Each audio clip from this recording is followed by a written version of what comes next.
आइए दोस्तों, जानते हैं गौरैया पक्षी के बारे में कुछ रोचक जानकारियाँ। गौरैया चिड़िया पता नहीं आजकल कहाँ खो गई। इनके गायब होने का जिम्मेदार मोबाइल फ़ोन टावर, कीटनाशकों के इस्तेमाल आदि को ठहराया जा रहा है।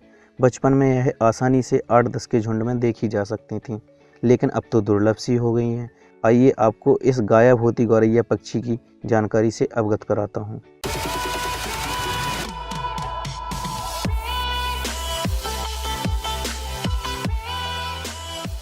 हर साल 20 मार्च को दुनिया के अलग अलग हिस्सों में वर्ल्ड स्पैरो डेज, विश्व गौरैया दिवस मनाया जाता है। इसकी शुरुआत 2010 में गौरैया की घटती आबादी को चिंताजनक मानकर किया गया था। गौरैया संरक्षण व गौरैया बचाओ अभियान को सपोर्ट करते हुए साल 2012 में घरेलू गौरैया को दिल्ली का और 2013 में बिहार का राजकीय पक्षी भी घोषित किया गया। गौरैया एक बहुत छोटी पक्षी है। औसतन इसकी लंबाई 16 सेंटीमीटर और वजन 25 से 40 ग्राम होता है। वैज्ञानिकों के मुताबिक गौरैया की लगभग 43 प्रजातियां मौजूद हैं। पिछले कुछ सालों में इसकी संख्या में 60 से 80% तक कमी आई है। जंगली गौरैया औसतन 4 से 5 साल तक जीवित रह सकते हैं, लेकिन डेनमार्क में एक और जंगली गौरैया 19 साल और 9 महीने तक जीवित रहा था। जंगली गौरैया के लिए यह एक वर्ल्ड रिकॉर्ड है। पिंजरे में कैद करके पाले जाने वाले गौरैया औसतन 12 से 14 साल तक जीवित रहते हैं, लेकिन एक गौरैया का रिकॉर्ड 23 साल तक जीवित रहने का है। गौरैया की घटती आबादी का एक बड़ा कारण मोबाइल टावर से निकलने वाली रेडिएशन है।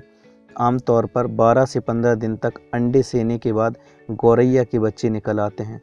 गौरैया चिड़िया का खाना मुख्य रूप से पतंगे और अन्य छोटे कीड़े हैं, लेकिन ये बीज, जामुन और फल भी खा सकते हैं।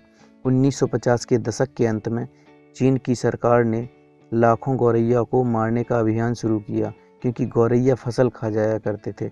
लेकिन इस अभियान के खत्म होते ही नतीजे इसके उल्टे आए, क्योंकि लाखों गौरैया को मारने के बाद चीन में फसल खाने वाले कीड़ों की संख्या में बहुत वृद्धि हो गई और इस कारण हालात अकाल जैसे हो गए थे। नर और मादा गौरैया को उनके रंग के आधार पर पहचाना जा सकता है। नर गौरैया की पीठ तंबाकू रंग की और गर्दन पर काली पट्टी होती है, जबकि मादा की पीठ और पट्टियां भूरे रंग की होती हैं। गौरैया आमतौर पर 38 किलोमीटर प्रति घंटे की गति से उड़ते हैं, लेकिन खतरे के समय वे प्रति घंटे 50 किलोमीटर की तेज गति से भी उड़ सकते हैं।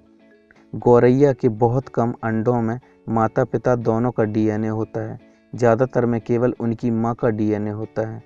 गौरैया का घोंसला बनाने की जिम्मेदारी नर गौरैया की होती है और घोंसला बनाते समय वे मादा गौरैया को आकर्षित करने की कोशिश करते हैं।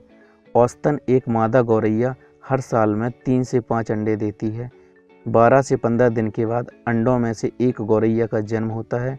नर और मादा दोनों मिलकर अंडे और अपने बच्चे का ख्याल रखते हैं। अपने जन्म के 15 दिन के बाद ही एक गौरैया इतना काबिल हो जाता है कि वह अपनी घोंसला छोड़ सके।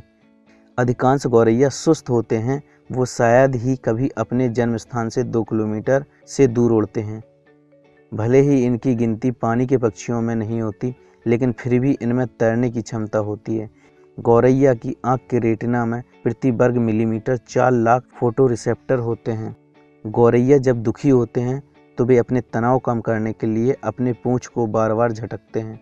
आमतौर पर गौरैया ज़मीन पर सीधे चलने के बजाय उछलते हुए चलते हैं। बिल्लियाँ, कुत्ते, सांप, लोमड़ी आदि जानवर ही अधिकतर गौरैया का शिकार करते हैं। इन्हीं कुछ जानवरों से गौरैया को खतरा होता है। गौरैया की कुछ प्रजातियां पहाड़ी इलाकों में लगभग 3300 फीट की ऊंचाई पर रहती हैं और गौरैया लगभग 10-12 हज़ार फीट की ऊंचाई तक उड़ सकता है। एक रिसर्च के तौर पर वैज्ञानिकों ने एक प्रशिक्षित गौरैया को 20,000 फीट तक ऊंचाई पर ले जाकर छोड़ दिया। हैरानी थी कि वह गौरैया 20,000 फीट की ऊंचाई पर भी उड़ रहा था, लेकिन इतनी ऊंचाई पर उसकी सांस लेने की गति 2 गुनी हो गई थी और उसके शरीर का तापमान 2 डिग्री तक कम हो गया था। बाकी कुछ खास फर्क नहीं पड़ा। इस चिड़िया का वैज्ञानिक नाम पासर डोमेस्टिक्स, इसे उर्दू में चिरैया, सिंधी में झिरखी, पंजाब में चिरी, जम्मू और कश्मीर में चेर, पश्चिम बंगाल में चिराई पक्षी, उड़ीसा में घरा छतिया, गुजरात में चकली, महाराष्ट्र में चिमनी, तेलुगु में पिचुका, कन्नड़ में गुबाची, तमिलनाडु और केरल में कुरुबी नाम से जाना जाता है। तो ये तो थी गौरैया के बारे में कुछ रोचक जानकारियाँ। वीडियो देखने के लिए आपका धन्यवाद और इसी प्रकार की और ज़्यादा जानकारियाँ जानने के लिए देखते रहिए हमारा चैनल। और अगर अभी तक आपने इस चैनल को सब्सक्राइब नहीं किया है तो सब्सक्राइब कर लें और बेल आइकॉन को दबा लें, जिससे कि आपको आने वाले नए वीडियो का नोटिफिकेशन मिलता रहे। वीडियो देखने के लिए बहुत बहुत धन्यवाद।